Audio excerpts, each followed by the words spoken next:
All right, we are live on another episode of the James Nolan podcast. You see the title of the pod today. We're going over if Jeff McNeil could actually lose his spot to Luisangel Acuña, one of the Mets' top prospects.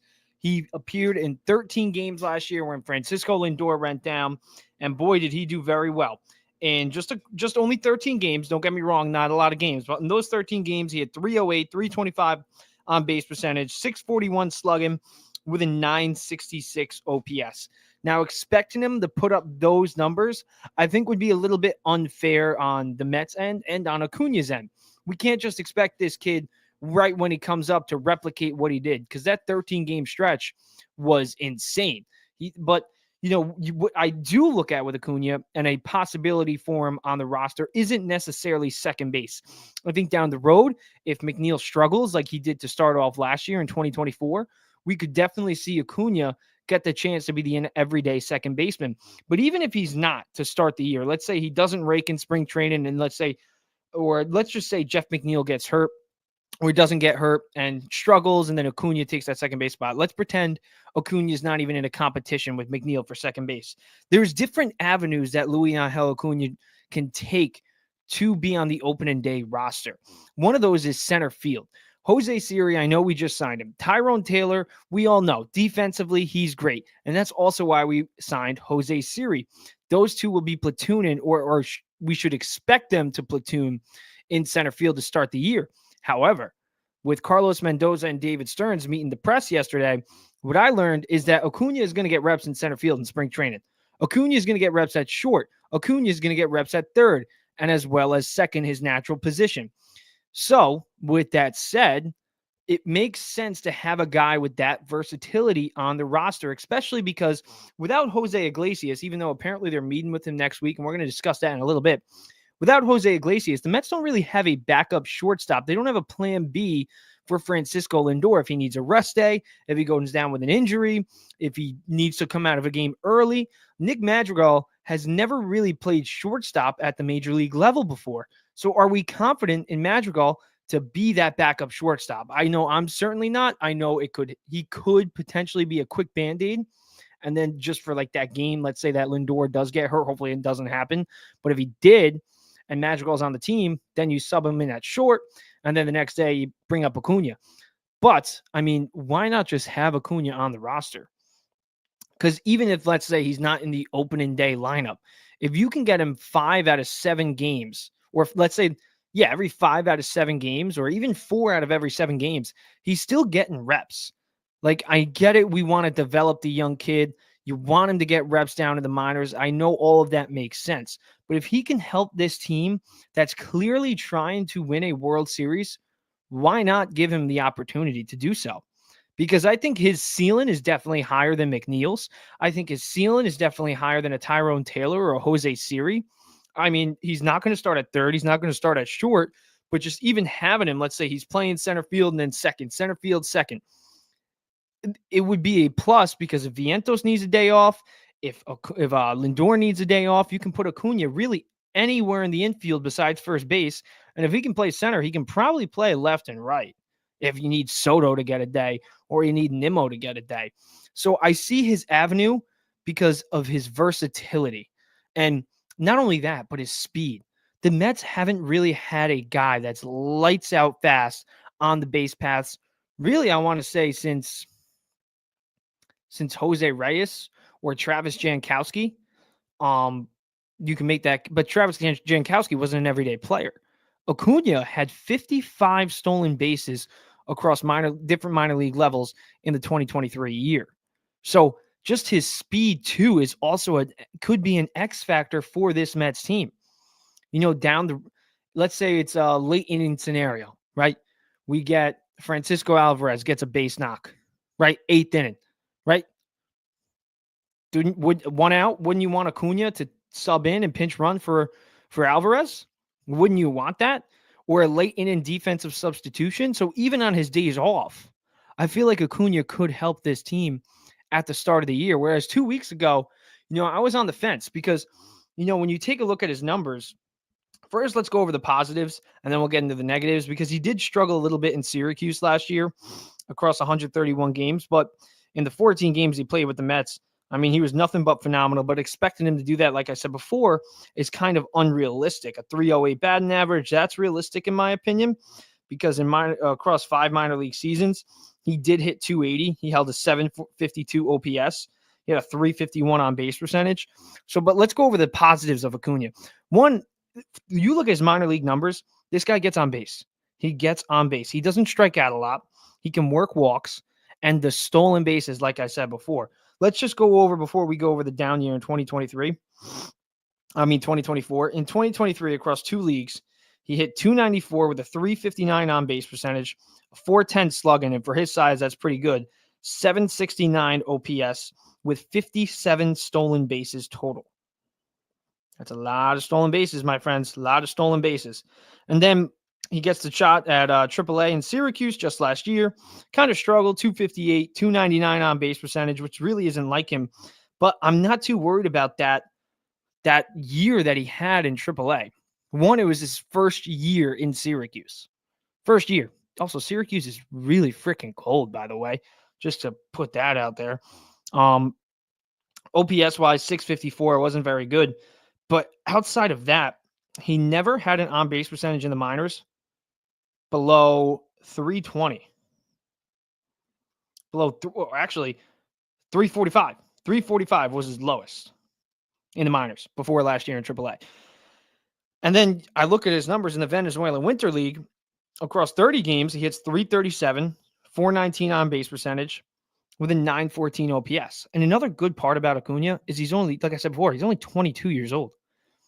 So, he had a down year last year in AAA, but he was also 21 at the time. He's now 22 years old. So we got to take that into account too. He's very young, so he's only going to get better. And I really do think he can help this opening day roster. I do think he can help the Mets right now when they're trying to win a championship, when they have a clear need for a versatile guy without Jose Iglesias, when they have a clear need for a backup shortstop, a backup third baseman, a center fielder potentially if Jose Siri and Tyrone Taylor start out slow. And then obviously Jeff McNeil, I do believe he'll get the opening day nod at second base. But last year, he got off to a very, very, very slow start. He did pick it up after the All-Star break. After the All-Star break, July 16th, he hit 289, 37 hits, 7 homers, 20 RBIs, an insane OPS, over a 920 OPS. So McNeil arguably had the best stretch of his career, and he needed that because if he struggled in the second half, I don't even think this is a conversation. I think the conversation would be Acuña is going to be the opening day second baseman. But even if he's not, there are still avenues that he can take to get on the opening day roster. And even if McNeil does have the second half that he did last year to start the year in 2025, there's still an avenue for Acuña to get that call up early. Like I said, center field, Jose Siri and Tyrone Taylor, as great as they are defensively, offensively, they are much worse than subpar. They're not good at all on the offensive side.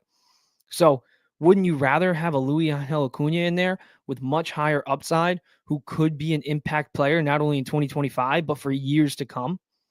So that's the case I have for Acuña getting a opening day nod potentially with his versatility coming up maybe early on, let's say in mid-May, maybe even June with Jeff McNeil if he comes off to a slow start, or Tyrone Taylor, Jose Siri. If one of those guys get hurt, I have a hard time them not giving it to Acuña, especially over a guy like Drew Gilbert. And let's get into the other prospects to watch in spring training. And Drew Gilbert is one of them because Drew Gilbert had a terrible, terrible minor league season last year.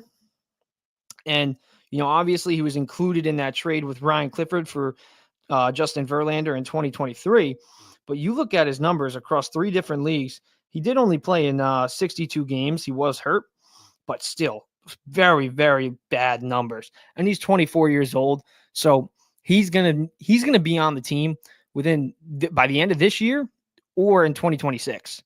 But that's if he picks it up. And this is a big spring training for Drew Gilbert because last year in 2024, across 3 different leagues, he posted a 205 batting average, a 313 on base percentage, and only a 685 OPS.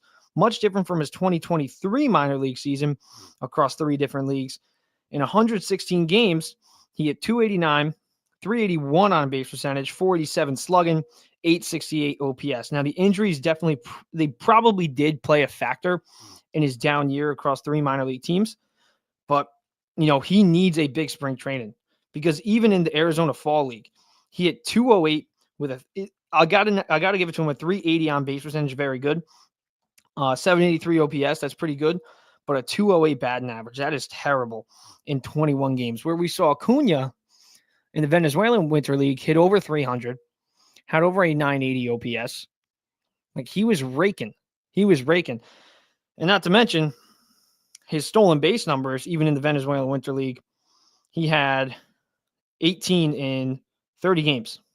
And like I said, in 2023, across 3 different levels, he had 57 stolen bases.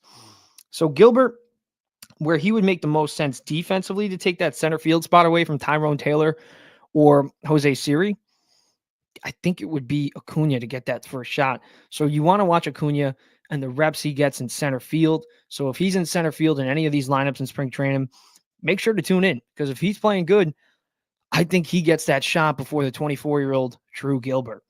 Another prospect to watch is Jet Williams.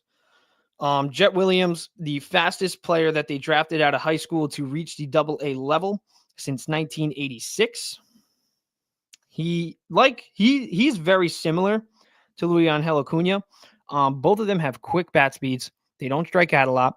They get on base a lot, and they are obviously a threat once they get on base. So let's take a deep dive into Jet. Last season, he did deal with injuries just like Drew Gilbert. His chances to cut the opening day roster are very slim. But at some point in the season, we might actually see him in Queens. Williams has worked his way up the ranks quickly, as I mentioned before. Fastest player drafted out of high school by the Mets to reach the AA level since 1986. Stearns and Carlos Mendoza love this kid. They implied Williams will also get reps in center field, so that's an avenue for Williams. Even if, let's say, McNeil starts off slow and Acuña gets that job at second base, Jet could still take that center field spot. I know he's only 5'6", but his speed is off the charts. So I think he could cover a lot of ground out there. Because like I said before, Tyrone Taylor and Jose Siri, they're just not the best hitters by any means. But listen, the kid's 21 years old, so they don't need to rush him. But then again, he's a top 100 prospect in MLB for a reason. His upside is unquestionable. So listen, if he performs well in spring training, I would expect Williams to get the call up at some point in the season. Because just you take a look, let's take a deep dive into his numbers, just like we did with the other two. Jet Williams in the minor leagues has been insane. Across 3 minor league seasons, a 408 on base percentage and 825 OPS. His batting average isn't even that great. 252 batting average through the 3 minor league seasons. But his ability to get on base. In 2023, across 3 different leagues, he tallied up 45 stolen bases, had an 876 OPS, had a 425 on base percentage. I mean, if he's getting on base that much in the minors, if he can replicate that at the big league level, Williams would be a serious problem for opposing pitchers. The way he can work walks.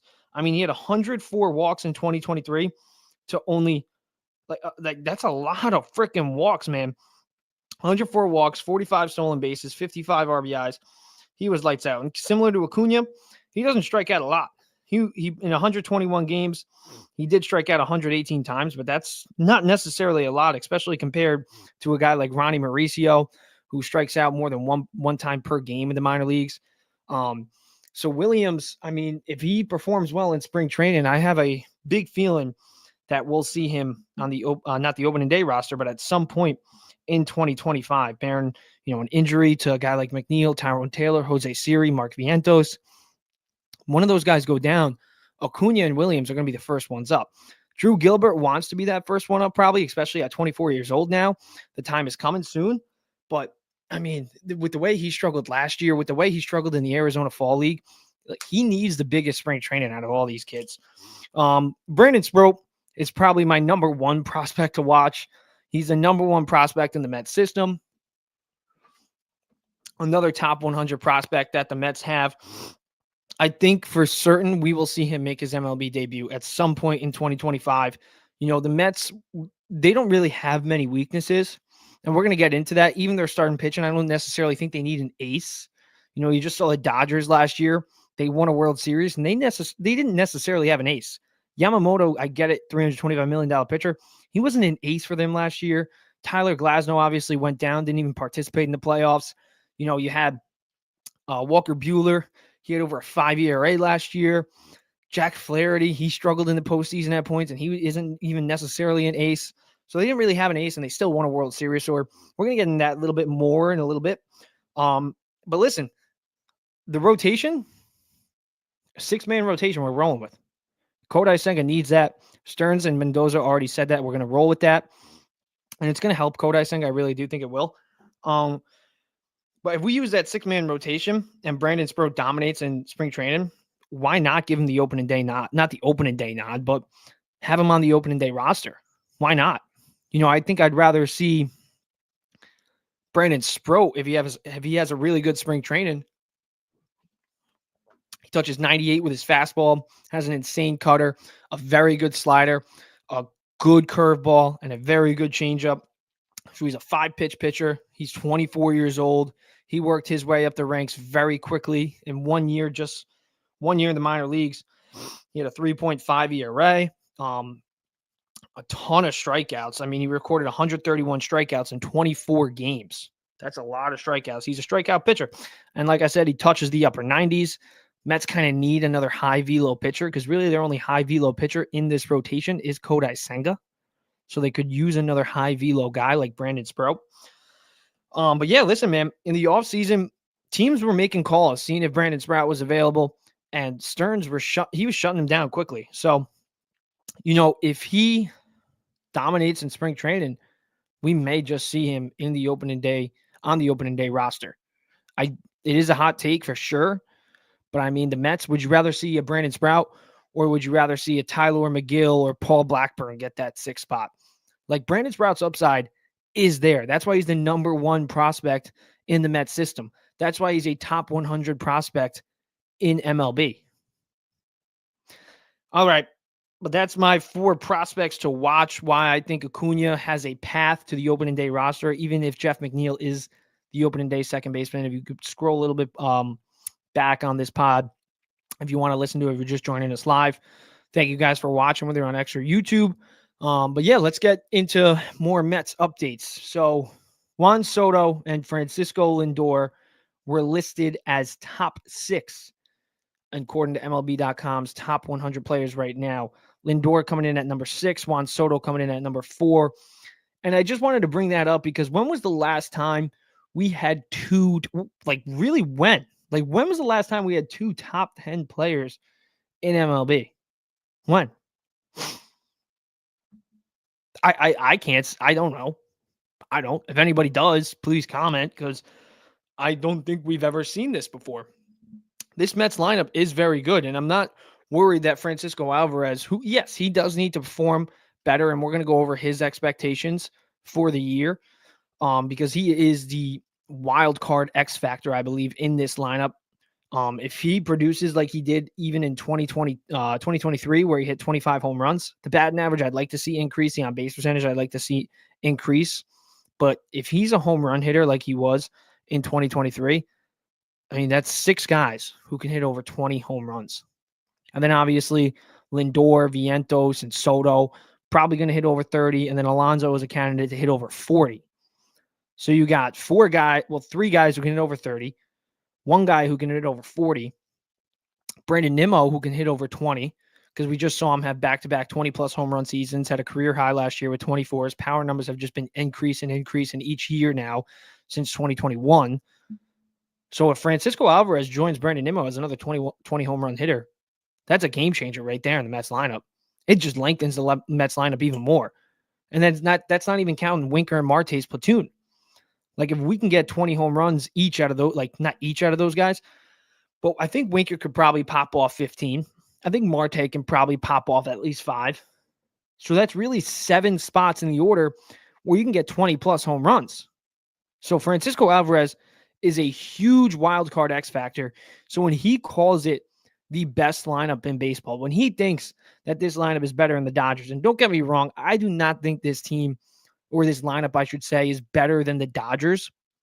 I mean, Mookie Betts, Freddie Freeman, Shohei Ohtani, Teoscar Hernandez, Tommy Edman.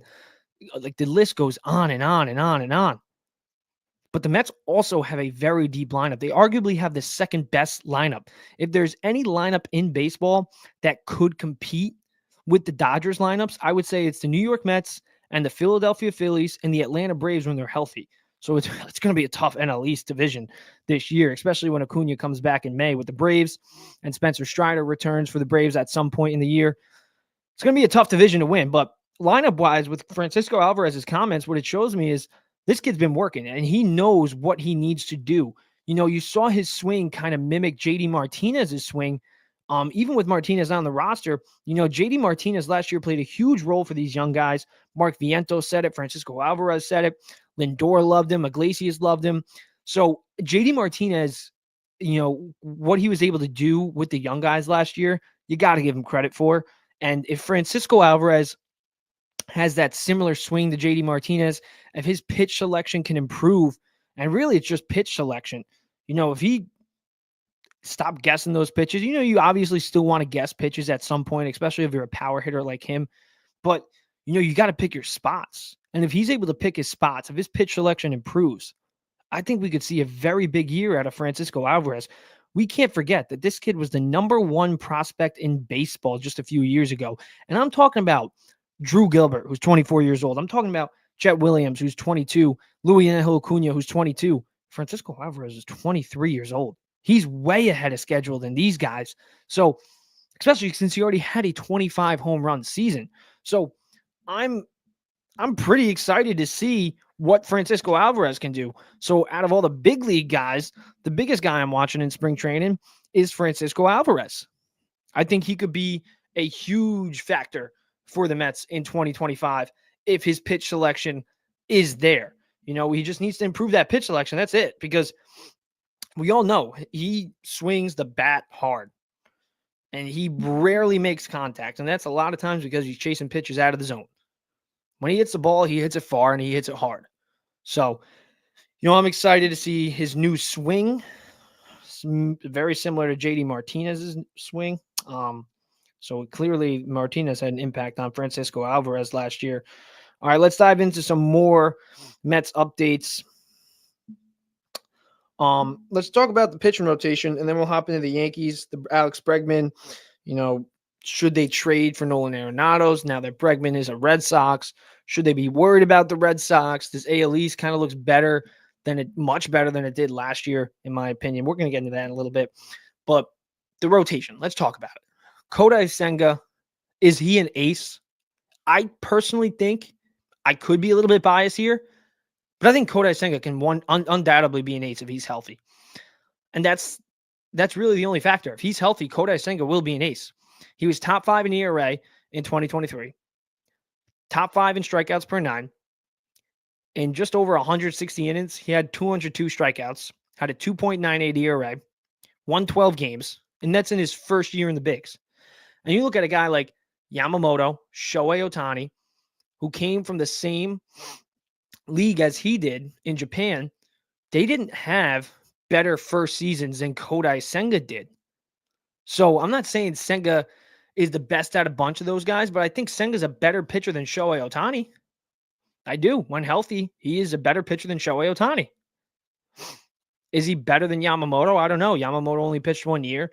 He got $325 million for a reason, so we'll find out.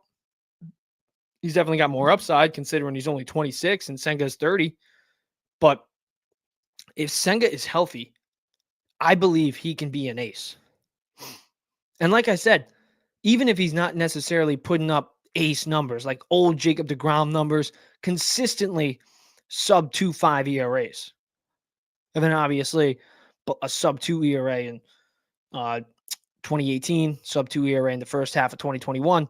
You know, we're not expecting him to do that, but let's say, you know, we don't need an ace. You know, I'm just going to say it right now. I don't think in MLB anymore, I don't think you need a bona fide ace. I think having a deep rotation, having rotation depth kind of pays off more.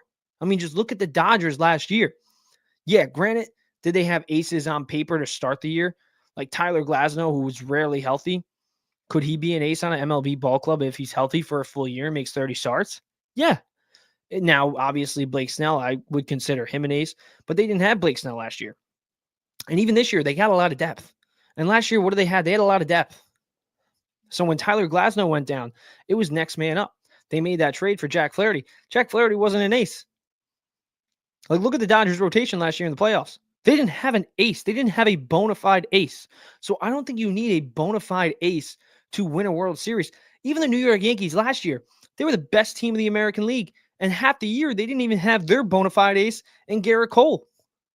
So I don't think you need a bona fide ace anymore in MLB. I just don't think. I think you need pitching depth, 100%. You need good starting pitching.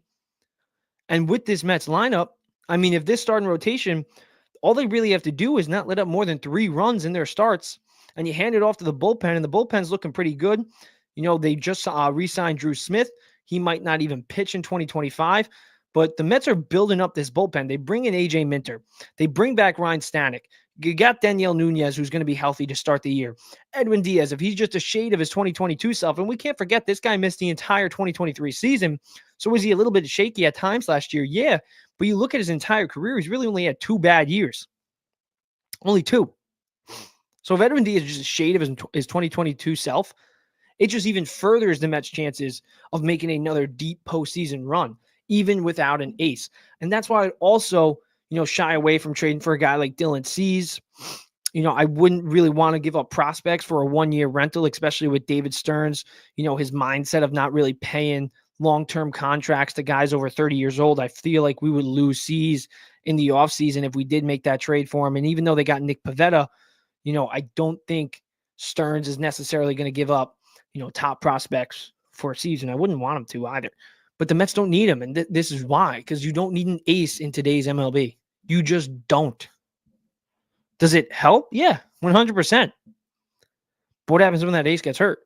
Then you need depth. Then you're counting on your depth. And that's what happened to the Dodgers last year. They had pitching depth. They had Jack Flaherty. They had Walker Buehler. They had Yamamoto. So that helped. That helped. The Mets, look at their depth. I mean, Kodai Senga, some people want to consider him a number 2? Okay, he's a number 2. Sean Manaea, he's definitely a number 2. David Peterson, if he can replicate what he did last year across the entire season, he's probably a number 2 or a number 3, and he's going to be the number 3. Clay Holmes, I mean, he looked pretty good. Clay Holmes, I'm excited for. Clay Holmes looked pretty good in his 3 innings of work in a simulated game in spring training just a day ago. So I'm excited to see Clay Holmes. I'm also excited to see what Frankie Montas can do. Can he resurrect his career like Luis Severino did last year? If he can do that, that's another plus. And then that 6th spot, could it go to a Brandon Sproat, who we're very excited to see? And even if it is a Tyler McGill, I mean, the first 2 times through the batting order, Tyler McGill pitches pretty good. He really gets problems when he faces that 3rd time through the batting order. So with that bullpen, I think it could help, and that's why the Mets, I feel like they want to do a 6-man rotation just in case they need to pull one of those guys early. At least that extra day of rest will help that next starter up. And also the bullpen. It'll also help the bullpen get some rest too, because Kodai Senga can, when he's healthy, he can go 6-7 innings. Sean Manaea, we know he can go 6-7 innings. David Peterson, he can go 6-7 innings. Clay Holmes, I mean, he just pitched 3 innings in his first simulated game. He's way ahead of schedule. So I don't think this team needs an ace. I don't. And at some point, maybe Brandon Sproat can be the ace. Maybe Kodai Senga has a whole entire healthy year and has a sub-3 ERA like he did in 2023, and NL All-Star appearance like he did in 2023, and he's the ace. And even if he's not, even if all these pitchers, because I feel like all these pitchers have the ability, they are capable of having sub-3.5 ERAs. All of them. Might be a hot take, might be me being biased, but the Mets got depth. They got fallback plans too. That's why they signed Griffin Cannon just in case. And I'm not going to say that these pitchers off the, whatever you want to call it, these freaking, flea market pitchers, I'll call them, pitchers off the scrapyard. Like, I don't want to say they're going to suck until they suck, because David Stearns, Jeremy Hefner, this whole entire Mets pitching lab, I'm confident in it. I'm going to be confident in it until it doesn't work. until it doesn't work. So, and that's also why I wouldn't trade for Dylan Cease is because I don't want to give up prospects for a guy who's going to be a one-year rental. Because what we learned from Stearns is he's not going to pay a 30-year-old pitcher big money long-term years. And Dylan Cease is going to want to get that in the offseason. So, I mean, would I love Dylan Cease on the 2025 Mets? Would he make us better? 100%. But think about what we lose and what could you gain from it down the road. You know, if we make a trade for him, we give up prospects, and, you know, we win a World Series and then he doesn't come back, then yeah, it's worth it. But winning a World Series, like Andy Martino said, is it a realistic expectation? Yeah, it's a realistic expectation, but it's very hard to do. So I don't just want to give up prospects for a potential one-year rental in a year where the LA Dodgers are going to try to two-peat. You know, I don't want that. I don't want that. I think we're good with the rotation we have now. And down the line, if we're, knock on wood, that we're going to be in it at the trade deadline, and maybe we can sell a little bit less and buy more for less. Buy more for less. All right. Mets, that's about it. We got on the Mets. We're going to talk some more Mets, obviously, this week, next week. Really, you know, every pod I do, we're talking Mets. But yeah, I'm excited for this Mets spring training to really kick off, the games to kick off. Like I said, the four prospects you want to watch: Acuña, Jet Williams, Drew Gilbert, because Drew Gilbert, after what he did last year in AAA, you need to see him perform and have a good spring training if he wants a shot at making his debut in 2025. And then Brandon Sproat, obviously, the guy who is the most likely candidate out of Jet Williams, out of Drew Gilbert, to make his debut in 2025 because of the way that the Mets rotation is shaped up. You know, one injury, and I do think Brandon Sproat is going to be that next man up. So you got to love what you're seeing out of him. He touches that upper 90s fastball up to 98. Insane slider. That's his put-away pitch. A very good changeup, a very good curveball, and a cutter that is just, you know, it's faster than his slider. So he has really two options to have a guy swing at an away pitch. So I'm excited to see Brandon Sproat at some point, because I do believe we're going to see him at some point, and we're going to see him make that debut. All right, let's talk some Yankees, man. Yankees, Alex Bregman signs on a 3-year, $120 million contract with the Boston Red Sox. Red Sox are loaded now, man. You got Devers, you got Duran, and you got Bregman as that big three. They just traded for Garrett Crochet. You know, they're going to be more of a problem than I think the Yankees are. Well, Yankee fans, I think, are realizing. Like I said on 2 pods ago, I expect Cody Bellinger to have a good year in the same lineup as Aaron Judge. But you just take a look at the Red Sox now, and, you know, the Blue Jays are already I think they're going to be good. You know, they just made that move for Anthony Santander. The reason everybody wants Vladdy is because he's Vladdy, hits over 300, hits 30 home runs. But, I mean, the rotation that the Red Sox have, right? Tanner Houck last year went 30 games, 3.12 ERA, 154 strikeouts. And you add Garrett Crochet to that rotation, I think it's going to be a very good starting rotation. They signed Walker Buehler. They got Walker Buehler on a very good deal.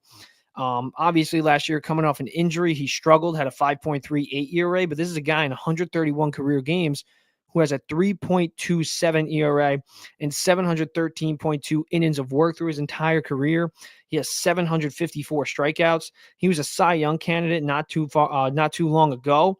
So they really improved their rotation, bringing in Crochet, bringing in Walker Buehler to join Tanner. So you got to like that. And then their bullpen, I mean, Liam Hendricks, I believe he's going to have a good year. I mean, they added him to their bullpen. Liam Hendricks got a 3.82 career ERA. You know, he got hurt last year, only pitched in 5 games, but in 2020, actually didn't pitch last year. In 2023, he pitched in 5 games. That's when he got hurt. But 2022 had a 2.81 ERA in 58 games, 2.54 ERA in 69 games in 2021, a 1.78 ERA in 24 games in the shortened 2020 year. Across 75 games in 2019, a 1.80 ERA. So if you get healthy Liam Hendricks, that's going to be good. And then also another great bullpen arm they have, Justin Slayton. Justin Slayton pitched 44 games last year with a 2.93 ERA. So this Red Sox team, top to bottom, starting pitching. And then obviously another guy you got to like in that bullpen is Garrett Whitlock. I can't leave out Garrett Whitlock. Career ERA of 3.39 through 103 games. Only pitched in 4 games last year. He was hurt, but he'll be he'll be in the bullpen this time around. So they got a great bullpen. I would say an above average rotation with Garrett Crochet, Tanner Huock, and Walker Buehler. And what type of Lucas Giolito are they going to get? Lucas Giolito, 4.43 career ERA, but we've seen him have some good years. In 2021, 3.53 ERA, 3.48 ERA. In 2020, 3.41 ERA. In 2019. So if he can have a bounce back year, that's another plus for the Red Sox. And then obviously now they're infield with Alex Bregman joining the crew, Rafael Devers out there. And then in the outfield, Trevor Story, you can't leave him out too, even though he's kind of cooled down since he's even signed with the Red Sox a few years ago. But Jarren Duran, probably one of the best outfielders in the AL East. I would say he's probably the second best outfielder now that Juan Soto's gone. The only one better in the AL East, in my opinion, is Aaron Judge. In 2024, he had 285, 21 home runs, 75 RBIs with an 834 OPS. So you got Duran, you got Bregman, you got Devers. They got a very, very good lineup.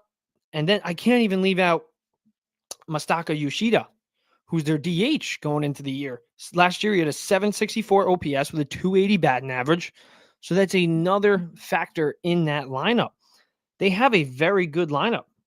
You got to be intrigued by it. Even Wilyer Abreu. He's probably going to be playing center or probably maybe even left, depending on where they want to put Duran.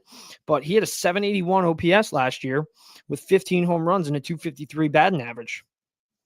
That's not too shabby. So they had you can make a case that the Red Sox actually have a deeper lineup than the Yankees. The Yankees are pretty much front-loaded with Aaron Judge, Cody Bellinger, Jazz Chisholm, and then really after that, Giancarlo Stanton, if he stays healthy, yeah, he's going to be a factor. Paul Goldschmidt, I've said it numerous times on this pod, at 37 years old, can you expect Paul Goldschmidt to be the old Paul Goldschmidt? Maybe he gives you one more great year, and that'd be awesome for the Yankees. But the Red Sox are going to be competing for that number 1 seed in the AL East. So I think the Bregman signing kind of changes the whole entire landscape of this AL East division. And then now let's take a deep dive into their other division rival, who's going to be right up there. The Tampa Bay Rays, they could be up there just because the Tampa Bay Rays, every few years, they just somehow find it. But the Blue Jays have a very good team as well. Blue Jays added Anthony Santander, who had over 40 home runs last year. He's just the old school slugger that you want. But their rotation with Kevin Gausman, Chris Bassett, Jose Barrios, and that's a good front three. That's a very good front three. They add Jeff Hoffman as their closer, and Jeff Hoffman had a great year last year. He had a 3.21 ERA, his career ERA. Let's take a look at his career ERA. Why is it not popping up? Oh, that was Chad Green's number, but I'm looking at Chad Green's numbers. Sheesh. Jeff Hoffman had a 2.17 ERA last year. So he's going to be closing. You got Chad Green in there too. So they got some good guys. And then, like I said, you got Vladdy, Andres Jimenez. I think that's going to be big for them. Andres Jimenez, the guy who was traded for, the Mets traded him for Francisco Lindor. So we all know Andres Jimenez. Just in 2022, he had 297 and had a 371 on base percentage and 837 OPS. In 2023, he had a 712 OPS. He had a down year in 2024 for sure, but he still hit 252. It was really that on base percentage drop. So if Jimenez is a factor in their lineup, that's another plus for the Blue Jays. Bo Bichette, I expect Bo Bichette. He was hurt last year, only 81 games he played, so that really didn't help. But he had a down year last year for sure. But you look at his numbers throughout the first 1, 2, 3, 4, 5 years of his career. I mean, 2019, he had 311 with a 930 OPS. 2020, 301 batting average, 840 OPS. 21, 290 batting average, 828 OPS. 22, we had a 290 batting average, 802 OPS.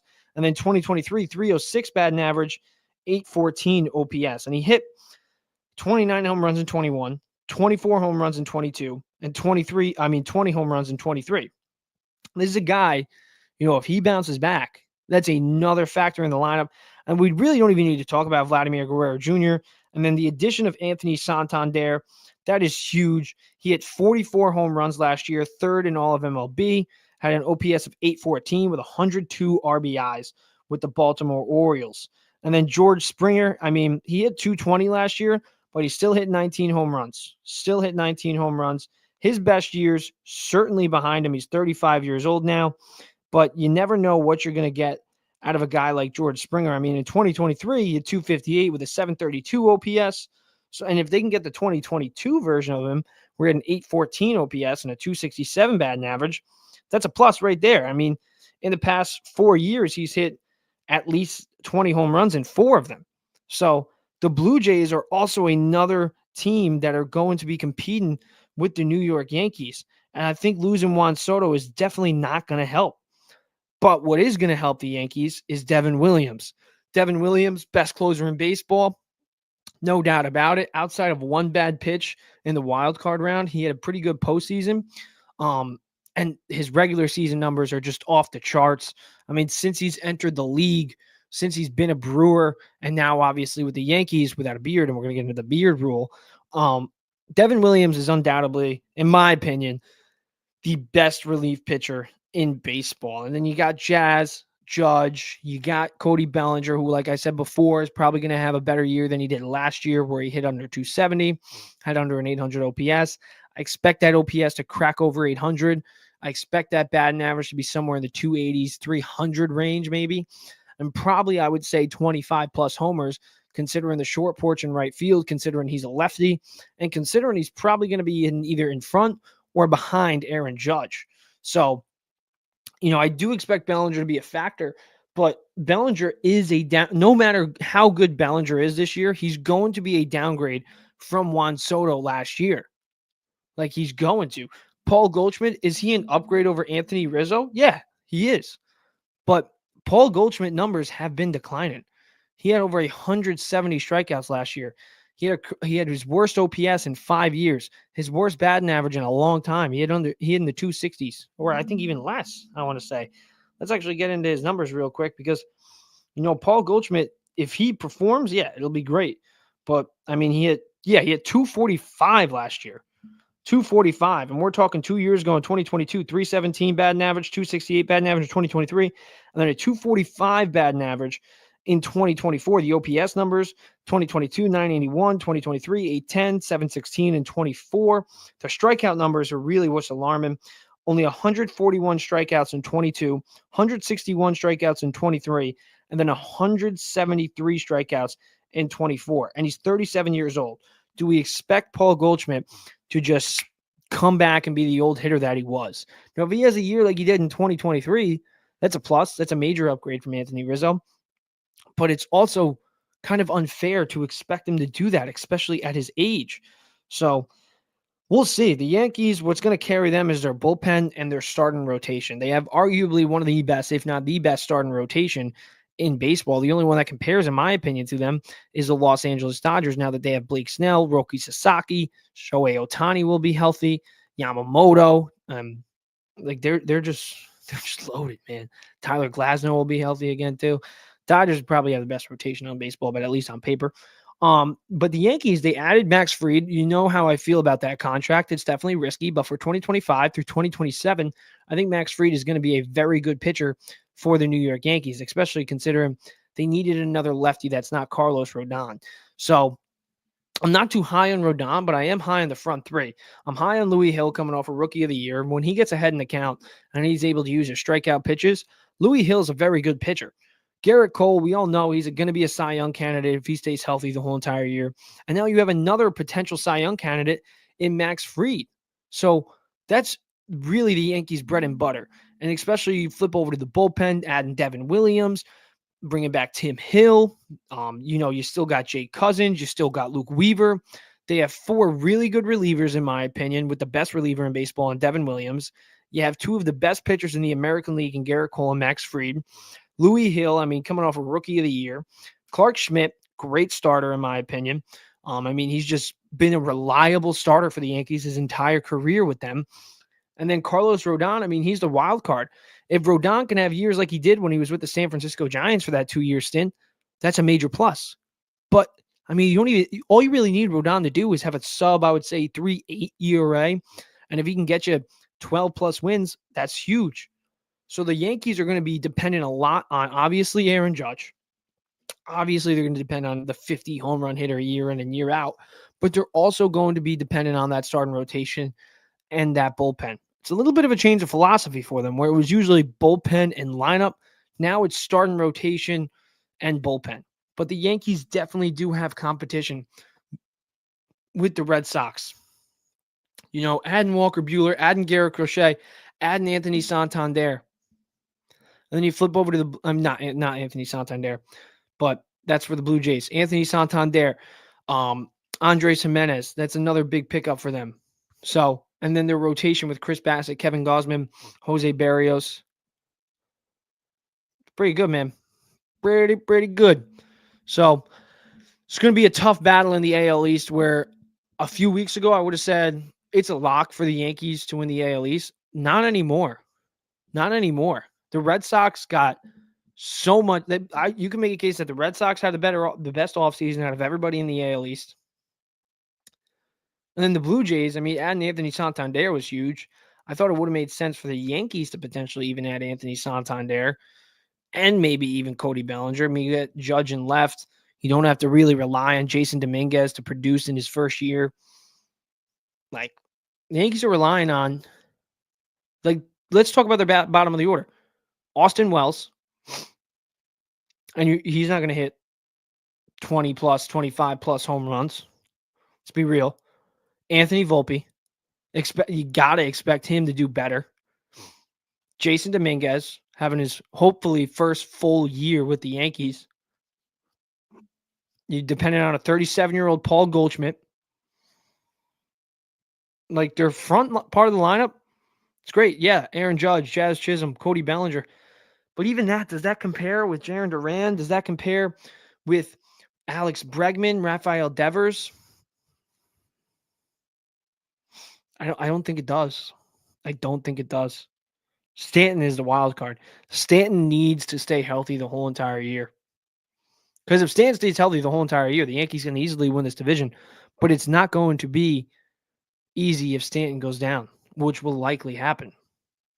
He had 4 different injury stints last year. It's like every year since he's been with the Yankees, he's been hurt. All right. That's it on the Yankees. Let's get into some football talk. We'll talk about the Jets. Oof, the Jets. It feels like Diana Rossini is constantly making up stories and lies about the New York Jets. Ian Rappaport comes out today and basically shut her the hell up. The Athletic needs to start holding these reporters accountable. Not even accountable. I don't even care if they hold them accountable. But at least own up to your mistakes. Diana Rossini just made stuff up last year. I don't even know if, Brick Johnson, the son of Woody Johnson, is we saw the Baltimore Ravens GM who said they do use Madden ratings for analytics. So, she just blew up this whole Madden ratings story, blew up Brick Johnson story, saying that his teammates hate Aaron Rodgers, but then we get rid of Aaron Rodgers and Quentin Williams, Breece Hall, CJ Mosley, Sauce Gardner. All these guys are like, what the hell are we doing? Getting rid of Aaron Rodgers. We all like Aaron Rodgers. So clearly there was no grift between the Aaron Rodgers and his teammates. And then she goes out there and she makes up another story that the reason Aaron Glenn and Darren Muji, I should say, got rid of Aaron Rodgers was because he wanted to do the Pat McAfee show, and Glenn and Muji didn't want Rodgers to do the Pat McAfee show. And then Ian Rappaport comes out and says, no, that's false. That's false. Did they want him to show up to training camp? Yeah. But the Pat McAfee show, they didn't care. Pat McAfee show had no difference. And he brought up a very good point. It's New York. It's New York. There is always going to be stories upon stories upon stories. When you work for public relations for the New York Jets, the New York Giants, the New York Knicks, the New York Mets, the New York Yankees, even the New York Islanders at some points, you're going to be dealing with a lot of BS. You're going to. So him going on the Pat McAfee show, clearly the Jets didn't mind it. So Diana Rossini, when she keeps covering these Jets, I'm going to take every report from her with a grain of salt from here on out. So that's what I'll say about Diana Rossini and the Jets. All right. But let's get into the actual Jets quarterback updates. Who do I want? I want Kirk Cousins. I know it's crazy for me to say, or for some people to say, we want Kirk Cousins because, yeah, is he coming off an Achilles injury 2 years ago? Yeah. Is he an aging quarterback? Yeah. But he's not 41 years old like Aaron Rodgers is. He's 36 years old. He averaged over 250 yards per game last year. He had the Atlanta Falcons with a winning record. I just want to fact check myself to see the exact record that Kirk Cousins had last year. But it's not like he had the Atlanta Falcons in a bad position. They were 7-7 last year during his starts. I'm pretty sure they started off the year with 6 wins and 3 losses. Had 18 touchdowns. The interceptions were up there with 16, but we got to remember he's also, if we're going to cut Aaron Rodgers some slack for coming off an Achilles injury, but you're not going to cut Kirk Cousins some slack for coming off an Achilles injury. 1, that's stupid. 2, he played in 14 games and had 400 less passing yards than Aaron Rodgers in 3 less games. So that's another thing. He had a better completion percentage than Aaron Rodgers. He had more yards per game. He had a better QBR. He had a better rating. And he also got sacked 28 times in 14 games. So, we're going to talk about, the Jets offensive line didn't protect Aaron Rodgers well. Dude, what did Aaron Rodgers, what is with the upset? I was a big Aaron Rodgers guy. That was a big Aaron Rodgers defender. But I didn't care if they kept him. Would I have loved it? Yeah, I would have. Do I still think Aaron Rodgers has some left in the tank? Yeah, maybe. But to just be upset with the Jets and act like Aaron Rodgers was Eli Manning, to act like Aaron Rodgers was Tom Brady, or when the Lions traded Matthew Stafford to the Rams, to act like Aaron Rodgers did what those guys did for their organizations, you're out of your mind. Aaron Rodgers did nothing for the New York Jets. Did Greg Zuerlein cost us a few games? Yeah. Did the coaching suck? Yeah. Did the defense take a step back? Yeah. But Aaron Rodgers, what did he do? He had multiple game-winning drives against the Patriots. He had a game-winning drive. He could, numerous times, this guy had a chance to win us the game, and he didn't. Costly turnovers. A completion percentage which was bottom 20. You want to bring that guy back at 41 years old? And then not only you bring him back, but what are we winning with Aaron Rodgers in 2025? What would the Jets do in 2025? Maybe they make the playoffs. Yeah, woo-hoo. You can still make the playoffs with a guy like Kirk Cousins. And he's going to cost a lot less. He's going to sign for a veteran minimum. Whereas Aaron Rodgers, you keep him, you're going to have to pay a boatload of money. 1, it would have been over a $49 million cap hit to keep Rodgers this year. It would have been another $60 million in 2026 to keep him. So we want to give up millions upon millions upon millions of dollars to just potentially make the playoffs, where just last year, with relatively the same team that we're probably going to have going into 2025, he only won us 5 games.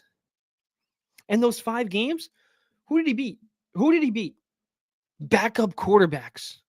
He beat backup quarterbacks. So I don't want to hear it. The Aaron Rodgers crybabies, shut up, please. Aaron Rodgers did nothing for the Jets. Sean, what's up, Sean? How we doing, man? Replacing an old QB with a recent torn Achilles with an old QB with a recent torn Achilles is insanity. especially when you still have to pay that guy. They have to get someone else. But Sean, I agree. It is insanity. But when you think about it, we're going to have to pay Aaron Rodgers $60 million just not to be on the team in 2026 if we bring him back. Kirk, we get rid of him, and let's just say we don't June 1st designate him. We take a slap on the face, and we don't have to pay him anything in 2026. So we're off the books with Aaron Rodgers in 2026. Kirk Cousins doesn't have to sign a big contract. Kirk Cousins is going to be they're going to be in the same position where Aaron Rodgers can sign at the veteran minimum with any team, and I think he might sign with the Giants. We're going to get into that a little bit, especially since you just bought and renovated $1 million house. Wouldn't make sense for him to just move, especially if the Giants have an open roster spot. And it kind of makes sense for the Giants too, because the veteran minimum is what I love. Kirk Cousins would also be in the same boat. He could also sign on a veteran minimum. So I do agree that, it is insane to think about. But, if we want to win next year and also save a little bit of money for 2026, for 2027, because let's be real, we're not winning a Super Bowl with Aaron Rodgers. I don't think we're going to win a Super Bowl with Kirk Cousins either. But we could still win. Aaron Glenn can have a winning season in his first year. And we'd be paying him nothing. We'd be paying him the veteran minimum. The Atlanta Falcons would be paying him to play for us. Just like we're going to be paying Aaron Rodgers to play for the Giants or the Raiders or the Vikings, taking the Brett Favre route, which would be insane. But, I mean, listen, I still think Aaron Rodgers has something left in the tank. But the only reason I'm okay with it, that move, is because we're saving money. We're saving money down the road. And we're not winning a Super Bowl with Rodgers. We're not winning a Super Bowl in general next year. I don't see this Jets team getting past the Kansas City Chiefs, the Cincinnati Bengals, the Buffalo Bills, even the Denver Broncos, the Los Angeles Chargers. There's a lot of good teams in this AFC. And the Jets aren't one of the best. Another quarterback I'd like outside of Kirk Cousins is Justin Fields. Justin Fields had over 1,100 rushing yards in 2022, just 2 years ago. Had 25 total touchdowns. I would love Justin Fields on this New York Jets team with his former Ohio State teammate, Garrett Wilson. It would definitely make Garrett Wilson happy. And I still do think this Jets team, Justin Fields also has the ability to kind of like resurrect his career in like a way that Baker Mayfield, Geno Smith, and Sam Darnold did.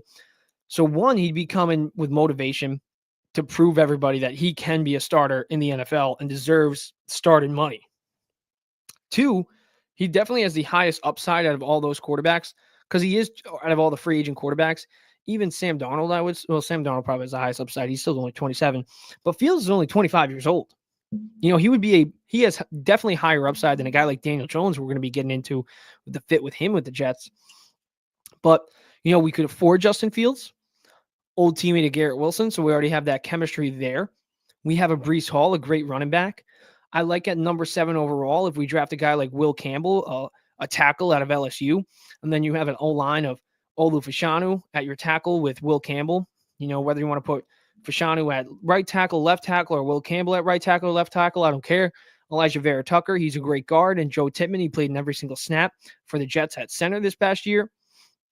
So you would have 4 good young O-linemen with Justin Fields, who can even if one of those guys got hurt and the offensive line took a step back, Justin Fields can still make plays out of the pocket with his ability to run. Like I said, over 1,100 rushing yards in 2022. And then even this year, the 4-2 record with the Pittsburgh Steelers, he had 10 total touchdowns, 1 interceptions. It came as a shock to many Steelers fans that Russ took over as the starter because Justin Fields has a high upside still. He still does have a high upside. So, with that offense, you got Breece, you got Garrett Wilson, you got Malachi Corley, you got a pretty good O-line with a chance to make it even better with Will Campbell. And then the defense, we're going to have Jermaine Johnson coming back. Will McDonald had 12.5 sacks this year. We all know what Quentin Williams can do. Sauce Gardner in the second half, he proved that he's still a top 3 corner in football. Really what the Jets need, and then CJ Mosley, obviously, if he stays around. The Jets have a pretty good defense, and they're going to have one of the best defensive-minded coaches in the league in Aaron Glenn. Because Aaron Glenn had a top defense outside of when 8 starters on the Lions defense got hurt. Like, they had a really good defense because of Aaron Glenn and obviously the starters they had. But, Aaron Glenn with Quentin Williams, Jermaine Johnson, Will McDonald, Sauce Gardner, CJ Mosley, I like that. I do like that. So Justin Fields, I think he could also get us to the playoffs. It could also not work. It could work out terribly, but I like the idea of Justin Fields. I 100% love the idea of Justin Fields. Daniel Jones, I don't love, but he's definitely going to be an option with the money. We don't have a lot of cap space. We're only going to have like 25 million cap space. So Daniel Jones could be an option for the Jets. I don't love it. Don't get me wrong. But I don't hate it. I mean, the Giants, they never got him a top receiver till just this year when they drafted Malik Neighbors. And just like, I feel like just with the injury history, though, that's why I would shy away from him and go after Justin Fields. But I'd be willing to give him a shot. He's only 27 years old. He's going to be turning 28 actually in May, so he'll be a 28-year-old quarterback. I don't think he could turn into a franchise caliber guy, whereas Justin Fields still has that potential. But, I mean, he did take the Giants to the playoffs. He got them their only playoff win since 2012, just 2 years ago. So, like I said, Giants didn't have a good O-line, whereas the Jets, if they get a guy like Will Campbell with the 7th overall pick, he'd be playing behind a pretty good O-line. He'd have a very good running back in Breece Hall, an elite receiver.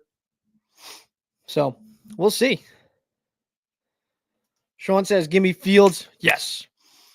Or one of the 3 top QBs in next year's draft. The QBs in next year's draft are definitely better than the QBs in this draft. Shedeur Sanders, he was potentially going to go to the draft last year, and he was ranked as a 3rd-round quarterback. Now he's ranked as a potential number 2 or number 3 pick, which is insane to me. I don't think Shedeur Sanders is terrible, but, I mean, if you put him in the last, even at this point, let's say he was coming out of 5 years with 5 years in college with a great year like he just had, and he was in last year's draft or the years before. Like, I don't see Shedeur Sanders going even in the top 5. I don't know, but it's always about market. I guess we just saw it with Pete Alonso and the Mets. So, but yeah, I love how Sean wants Justin Fields too. I'm glad I'm not the only Jets fan that wants to take that risk, because he does. Justin Fields does have that upside. Daniel Jones, I don't think he has as much upside, but I still think he'd be an okay bridge option. But let's talk about the draft a little bit. The draft, now that you mention it, Sean, we're definitely not going to end up with a Shedeur Sanders or even a Cam Ward. We're definitely not going to end up with one of those guys. So I don't think we're going to be taking a first-round QB this year for sure, especially at the 7th overall pick. I would love Will Campbell. I would love Will Campbell at number 7 overall to really give this O-line another guy. So you can have Campbell, Fashanu at the tackles, Elijah Vera Tucker, just get me another guard. Maybe you bring back John Simpson. And then, obviously, everybody knows I love Joe Tippmann. I mean, I've loved him since we've drafted him. Stealing the draft. But one guy who I like in this draft is Jackson Dart out of Ole Miss. Playing in the SEC, he had a 69 this year, had a 69.3 completion percentage, 29 touchdowns, 4,279 passing yards, which led the SEC. Led the SEC in yards per attempt with 10.8. So that's another reason you got to like him. And he can move. He had 495 rushing yards. In 2022, he had 614. In 2023, he had 8 rushing touchdowns. So this is a guy who's quick. I'm not saying he's going to be – a lot of people are saying he's going to be the Lamar Jackson of the draft, or a bunch of people are going to pass up on him. But I don't think, expecting him to be the Lamar Jackson is insane. Lamar Jackson's a 2-time MVP, arguably should have been a 3-time MVP, probably should have just been a 2-time MVP, probably should have won the MVP this year, and Josh Allen should have got it last year. But, the NFL MVPs is weird these past few years.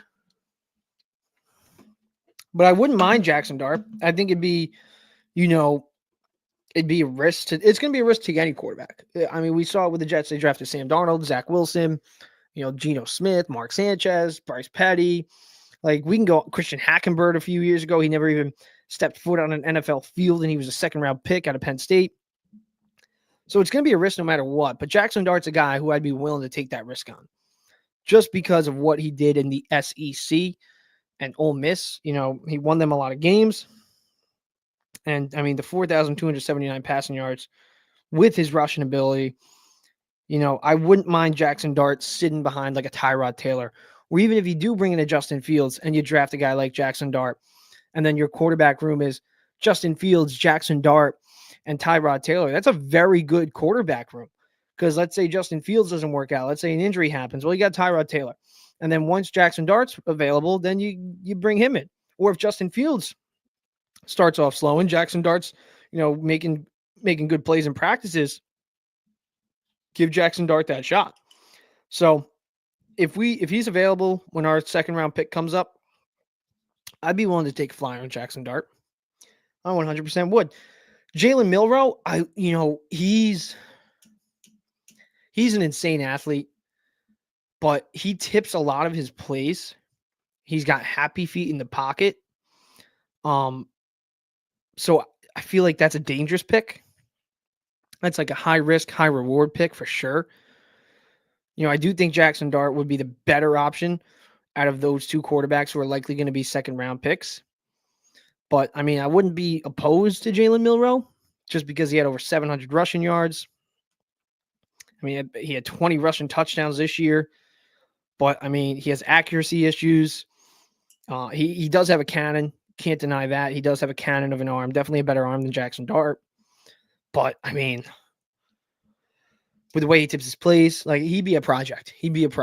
Could be a high risk, high reward, but that's why they call it high risk, high reward. They put the high risk before high reward for a reason. So we'll see what happens in the draft. But if there's one guy, my number one guy with that 7th overall pick is Will Campbell by far. Like, give me Will Campbell. I want him. I want to shore up this offensive line because just look at that. Just look at the Super Bowl. The Chiefs. The only reason they were in the Super Bowl was because Pat Mahomes, and they had a terrible offensive line. Pat Mahomes couldn't even play behind that terrible offensive line against that Eagles pass rush, and the Eagles weren't even really rushing him. They were sending 4 guys at a time almost every single play. And then the Eagles, they had the best O-line in football. And Jalen Hurts, I mean, I wouldn't even say he's a top 5 quarterback. I mean, I would put Lamar Jackson ahead of him. I'd put Joe Burrow ahead of him. Pat Mahomes, obviously. Josh Allen ahead of him. Maybe he's top 5. Maybe right at 5. You can make that case. But, I mean, would Lamar Jackson win a Super Bowl with the Eagles? Yeah, probably. Would. Like, it's no shock to see Jalen Hurts doing this well when he has A.J. Brown, Devontae Smith, the best offensive line in football, and Saquon Barkley. It's just no surprise. But, I mean, it's really the O-line. Like, the best teams are the O-line. Every team Brady's had that he's won his 7 Super Bowls with, they've had a great offensive line. Aaron Rodgers, when he was winning MVPs, when he won his only Super Bowl, it was behind great offensive lines. You need an O-line, and that's why I would love Will Campbell at number 7 overall. All right, let's talk about the Giants because the Giants are also in need of a quarterback, just like the Jets, how I think Kirk Cousins could be a fit with them. I think Kirk Cousins and, yes, even Aaron Rodgers could be a fit with them, and that's only because of the veteran minimum. If they want a bridge quarterback, I think it makes sense to go for an Aaron Rodgers or a Kirk Cousins for not both teams, obviously. Jets, they're done with Aaron Rodgers, but any team that needs a quarterback, they can get Kirk Cousins or Aaron Rodgers at the veteran minimum. The Jets will be paying Aaron Rodgers, and the Falcons will be paying Kirk Cousins to play for another team. So, are their best years behind both of them? Yeah, but as a bridge option, you're telling me Aaron Rodgers or Kirk Cousins wouldn't help Malik Neighbors improve? He wouldn't help Tyrone Tracy improve? So, would they win a Super Bowl? No, they're not going to win a Super Bowl with Aaron Rodgers or Kirk Cousins. But, Brian Daboll and Joe Shane, they need a winning year. They cannot have another losing season. If they have another losing season, they're going to get fired. I don't think they should trade for Matthew Stafford. I just don't think it makes sense. Because why would you give up draft? It's not going to take the 3rd overall pick, one, but why would you even still give up draft capital and young players for Matthew Stafford? And I get it, Matthew Stafford is great. He's still a good quarterback. I mean, he took this Rams team to the playoffs. He won a playoff game. Just won a Super Bowl a few years ago. But his best years are certainly behind him. He's going to come in with a big cap hit, over 27, maybe even over 30 million. And they're going to have to give up draft capital. I don't think it makes sense. One guy who does, like, everybody that the Jets I want to target, I also think the Giants should target. Like Justin Fields is also another option for the New York Giants. Because like we just mentioned it, even Sean mentioned it. He just says Justin Fields has improved every single year, and that's true. He has. I mean, people were in shock when when the Bears got rid of him. People were in shock when they gave Russell Wilson the starting nod over Justin Fields, who had 10 total touchdowns, had the Steelers at 4-2 and only had one interception. They were in shock because Justin Fields still has a high upside. So, they can go after Justin Fields. They do have enough cap room to sign a guy like Sam Darnold, but I don't think they should just sign Sam Darnold and to bank on him to be their franchise guy. Because as great as Sam Darnold played this year, is 4,300 passing yards, 35 passing touchdowns. I believe he was top 10 in MVP voting this year. But, Sam Darnold, from my experience with Sam Darnold, you need a lot of things around Sam Darnold to get the best out of Sam Darnold. And I don't think Sam Darnold has a 4,300. Maybe he does. Maybe I'm wrong. But, I don't think the Giants should be going out there and paying Sam Darnold. But draft wise, I mean, they have to take a quarterback in the draft. If Shedeur Sanders, and as much as I was ripping Shedeur Sanders, saying that at any point in any other drafts, he probably wouldn't be a top 3 pick. Market says he is a top 3 pick because he's one of the best quarterbacks in this very not great quarterback class draft. But, Giants need a quarterback. Shedeur Sanders, why not take a shot? Why not take a shot? Because we saw the Giants kind of screw up with that number 2 overall pick in 2018 when they drafted Saquon Barkley. Obviously, it didn't work out. Was it the wrong pick necessarily? No. But you could also make a case that it was the wrong pick because, they were just banking on Eli to still give them something. And Saquon, obviously, they didn't want to pay him by the time his contract year came up. They franchise tagged him. Saquon said, I don't want no more franchise tags. They didn't want to pay up. So you got to draft a quarterback with that number 3 overall pick if Shedeur Sanders is available. But let's say he's not. I will go Abdul Carter. He's the best edge rusher in the draft. Might be the best player in the draft. I mean, best, I would say, all-around player is probably Travis Hunter. But the thing with Travis Hunter is he's not even the best cornerback in the draft, and he's not even the best wide receiver in the draft. I think McMillan is the best wide receiver, and I think Will Johnson is probably the best cornerback. Can he do both? Probably not in the NFL. Can he play a high-level cornerback? Yeah, probably. But he's not even the best cornerback in the NFL. So I think Travis Hunter might slip out of like the top 4, maybe even the top 5. I think the Patriots will probably end up with Travis Hunter. But if I'm the Giants, I'm drafting Abdul Carter if the 2 quarterbacks are off the board because you need an edge rusher. Kayvon Thibodeau hasn't worked out. You're hoping you can get a little something out of Brian Burns. And maybe you can trade Kayvon Thibodeau for some draft capital. Maybe you can even, if they want to trade for Matthew Stafford, maybe you trade Kayvon Thibodeau and include him in that package for Matthew Stafford. But Abdul Carter, I mean, he's no joke, man. He's no joke. I think Abdul Carter is going to be great. I think he's going to make an instant impact. That's how good he is. So Giants have some decisions to make. Jets have some decisions to make. One team that has no decisions to make is the New York Knicks. Stephen A. Smith. Let's get into the Knicks. Stephen A. Smith on the First Take show today, which is just kind of declining, I feel like, because of his takes. Stephen A. said that the Knicks have no identity because they beat the Hawks by 1 point on a back-to-back night. Like, one, they just dominated the Pacers on Tuesday night. They're playing Wednesday night on a back-to-back. They go to overtime. Like, of course it's going to be a 1 point game. What's their identity? It's pretty simple. Jalen Brunson and Karl Anthony Towns, that's their identity. Jalen Brunson had a game-winning mid-range shot, had 39 points, and then you had Karl Anthony Towns with back-to-back 40-point nights. And somehow the Knicks don't have an identity. I know their identity. It's defense and scoring a crap ton of points. I don't want to curse right now on this pod. The only person who's really made me curse in these recent podcasts was Aaron Rodgers after his questionable games.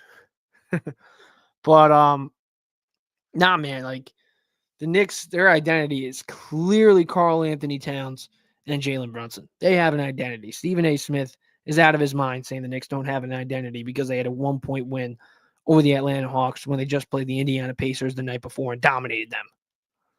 Like when OG Anunoby is here, when you have OG and you have McCall Bridges, their other identity is perimeter defense.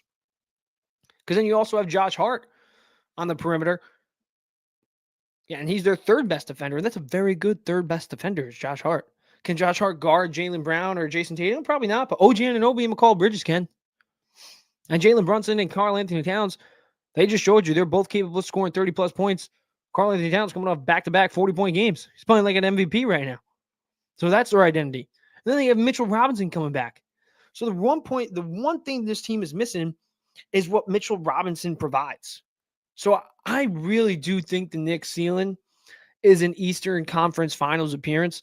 To expect them to win a championship and get over the Boston Celtics, it's tough to expect them to do that. It is. The Boston Celtics are so damn good, man. They're so damn good. But could they, if there's any team, in my opinion, that is the best matchup against the Celtics, at full health, it's the Knicks. But that's the key for them. They got to stay healthy. They have to stay healthy. I think they can get into the Eastern Conference Finals if Mitchell Robinson goes back down, if OG Anunoby does get hurt somehow again. But they ain't getting past the Celtics without OG Anunoby and Mitchell Robinson. Those are the key guys for the Knicks. So that's what we'll end the show on today. But yeah, I mean, quarterback rumors heating up. Mets, like I said before, they don't necessarily need an ace. But if you want to hear the Mets, if you're just joining us now on Facebook, YouTube, or X, thank you guys for watching. If you want to hear the Mets talk, scroll into the beginning of the show. Around the 30-minute mark, we started talking Yanks. Then we started talking some New York football, Jets and Giants. I think around, I want to say the 50-minute mark. And then the Knicks, obviously, in the last few minutes. But yeah, that's all for me tonight. We'll see you guys this weekend. Thank you, Sean, for commenting. Thank you, Ronald, also for commenting and saying what's up. I appreciate you guys. Whether you're watching on Facebook, YouTube, or X, I really appreciate you guys. Love you guys. Deuces. Let's go, Knicks.